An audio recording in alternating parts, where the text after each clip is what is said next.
तो देखिए हमारा कवियों का प्रकरण चल रहा था, जिसमें हम दो कवि यानी कालिदास और आपके भवभूति जो हैं, इनका हम सामान्य परिचय पढ़ लिए हैं। आज अंबिकादत्त व्यास का परिचय पढ़ना है। तो देखिए अंबिकादत्त व्यास जो है, इनका सामान्य परिचय तो हमें पता होना चाहिए, चाहे आप टीजीटी की, पीजीटी की या नेट जेआरएफ में या बीए एमए कर रहे हों।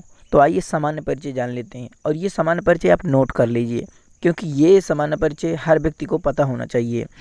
जैसे अंबिकादत्त व्यास की बात करें तो इनके पितामह का नाम है पंडित राजाराम। पंडित राजाराम के दो पुत्र होते हैं, एक का नाम दुर्गादत्त तथा एक का नाम देवीदत्त। यानी अंबिकादत्त व्यास के जो चाचा यानी दादा कहते हैं तो वो देवीदत्त थे। अगर अंबिकादत्त व्यास के अगर पुत्र की बात करें तो इनका राधा कुमार व्यास है। इनके पुत्र का क्या नाम है? इनके पुत्र का नाम है राधा कुमार व्यास। क्या नाम है? इनके पुत्र का नाम है राधा कुमार व्यास। ठीक है, देखिए इनके पुत्र का नाम है राधा कुमार व्यास।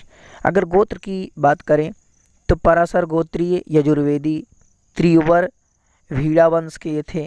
ठीक है, इनका गोत्र था। जन्म स्थान की बात करें तो राजस्थान एक है, और जहाँ जिला जयपुर है राजस्थान में, एक जयपुर जिला है। ग्राम रावत जी का धूला और मोहल्ला जो है सिलावटी है। तो वहाँ उनका जो है अंबिकादत्त व्यास का जो है जन्म हुआ। आगे बात करते हैं तो इनका जन्म समय चैत्र शुक्ल अष्टमी संवत 1915 यानी अगर सन में रखेंगे तो 1858 ईस्वी में हुआ था। अच्छा देखिए, संवत से ईस्वी में ट्रांसफ़र करने के लिए मैंने आपको बताया, कई वीडियो में बता दिया था कि आपको क्या करना होता है। आपको संवत से आपको 78 जोड़ देना होता है। ठीक है, आया घटाना है तो 78 घटा देते हैं तो आपका वो आ जाता है। ठीक है, देखिए मृत्यु जो है मार्गशीर्ष अगहन कृष्ण पक्ष त्रयोदशी सोमवार संवत 1957 को, और सन में अगर रखेंगे तो जो है 1900 है।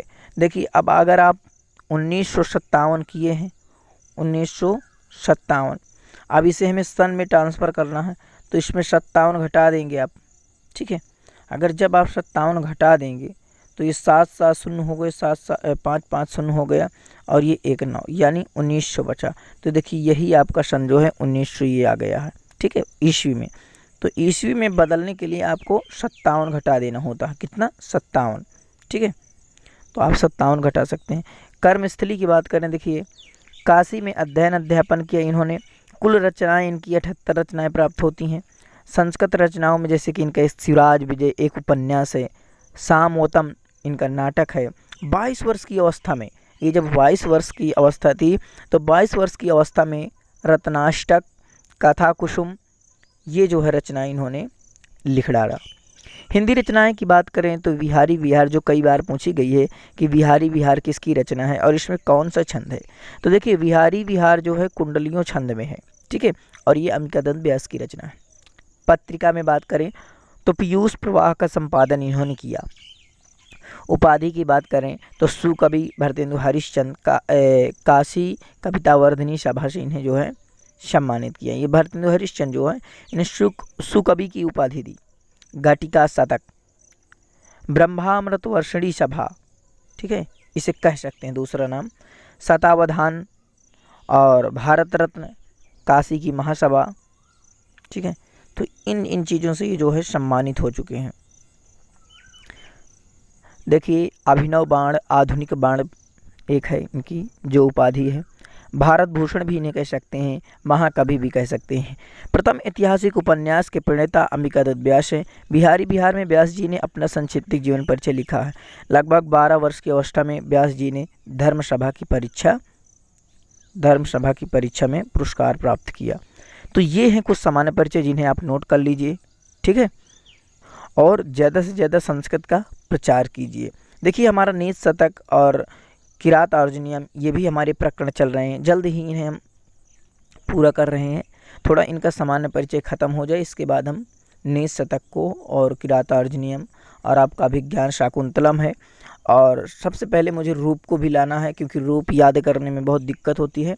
तो उनका एक गाने के रूप में मुझे रूप को बताना है आपको, ताकि आपके दिमाग में उतर जाएँ, ठीक है। तो आशा करता हूँ जो मैं बताता हूँ आपके समझ में आता है। अगर समझ में आता है तो ज़रूर आप संस्कृत का मेरे प्रचार कीजिए और संस्कृत को एक शिखर तक पहुँचाइए, अपने दोस्तों तक तो ज़रूर भेजिए, ठीक है। नमः संस्कृताय।